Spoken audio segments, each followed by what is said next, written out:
40 years. It seems like a long time, but it's really just a flash. And Susan, what are you holding here from ACA, the ACA Partnership Award for C-SPAN? Tell us about what that is. Well, we were delighted to be informed by the ACA that this year's Partnership Award was going to C-SPAN on our 40th anniversary. We really do feel like we have a fantastic partnership with the ACA as an entity and with its member companies.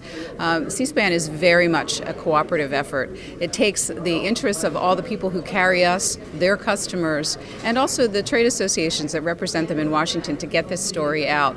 Televising government is not exactly a sexy thing, but it's an important thing, and it's something unique to cable, and it's important that all of us who have different roles to play talk about that, celebrate it, and continue to move it forward. Well, it's become such an institution, you kind of forget about it, but you made a very interesting point that it is totally independent of the government, right? It's entirely independent of the government. We're funded by the license fees from the affiliates who carry us.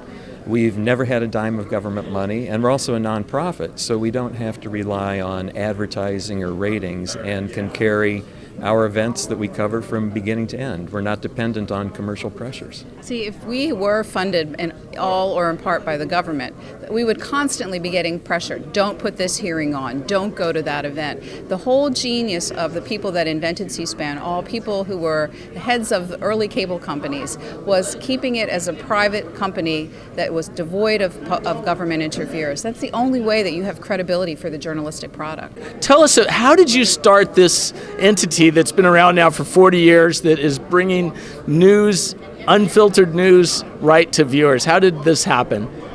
Well, the key to it was getting cable operators to think that they could do something like this for a very little amount of money and still make a difference in the civic education of the country. And there are some tremendous, mostly guys, unfortunately at that time there weren't many women in the business, who stepped up back in 1977 to start with and say, this is worth trying. And the other thing is you're just letting the message get out there. It's truly authentic, right? That was the basic idea from day one, was to bring people from around the country into Washington as if they were there, as if they were here in Washington, so they could see the events as they unfolded. No editing, no commentary, just put you in the room so you can see what happens as it happens. Early in our development, a Los Angeles Times reporter wrote a story with a headline calling it the Thinking Person's Channel. And in fact, it's a channel for, you have to do a little work. You're not spoon-fed what other editors are saying is important. You watch for yourself and decide, how do I feel about that? And that's really been the basic premise of C-SPAN since the beginning.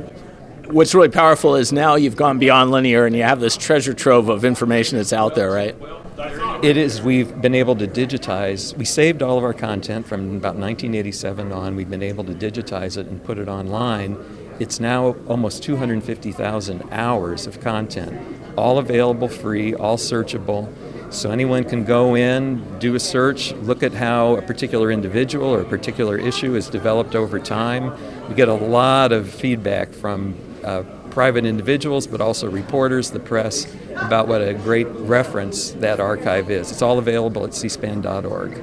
Yeah, it's not just a reference, which is really important, but every single day, all the events we cover are online within minutes of us televising it. So that really plays into everyone's busy lives. If you don't have time to be in front of the channel when something happens or we decide to put it on, you can find it for yourself, watch it in your living room, or even watch it now on your tablet or phone. So it's an enormous service, and it's all part of this 6.5 cents per month that our affiliates have contributed to make C-SPAN operate. And your influence has really gone so much further because you've normalized it at the local level to have video coverage and so forth, right? We have focused on the national level, but we go into communities to cover presidential candidates when they campaign. We cover state addresses in various states, and we've also served as a model for state versions of C-SPAN. We don't run them. Right. But actually some of our former employees do, which is kind of nice to see our colleagues succeeding at the state level. Each state is a little different, but most of the channels are informed by some of the things that we do, whether it's production values, no editing, relying on the cable industry for some portion of their support. Another way that we go into local communities is by our traveling C-SPAN bus, which has been on the road for now 30 years. 30 years. And about 6 or 7 years ago, we added a new fleet of local content vehicles. There are 3 Ford Transit Connects that go into a community. One does community relations, the other does local history, and the third does local books and authors, which is all part of C-SPAN's brand now. And so we're able to bring the stories of localities to a national level, and that's really been a great addition because, again, it adds more context to what's happening at the national level. That's really cool. And from a cord cutter's perspective, I miss C-SPAN. It's not on the particular service that I have, and that seems like there's a real gap there. And I'm wondering if some of the ACA members, if there's opportunities for them to still get this out to their customers.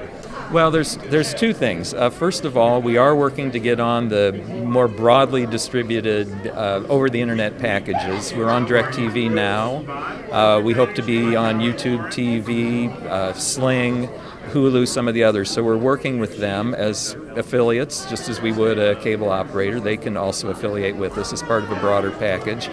And also, as Susan mentioned, a lot of our programming is online via our website, which is all part of the public service that we provide and has been endorsed by the cable industry, that government events are fed live, other events are available free. So there are opportunities to find us online, but of course we're really interested in those affiliation deals with the broader providers, so we're working on those. Yeah, and that's one of the reasons this 40th anniversary has been so important. We really need to tell the story of why it matters to individuals, to customers, to citizens to see this, so that the OTT providers aren't looking at it strictly as a business transaction, that in fact there's value as they put their packages together to bring this public service to the table too, because it offers something different that you can't get elsewhere.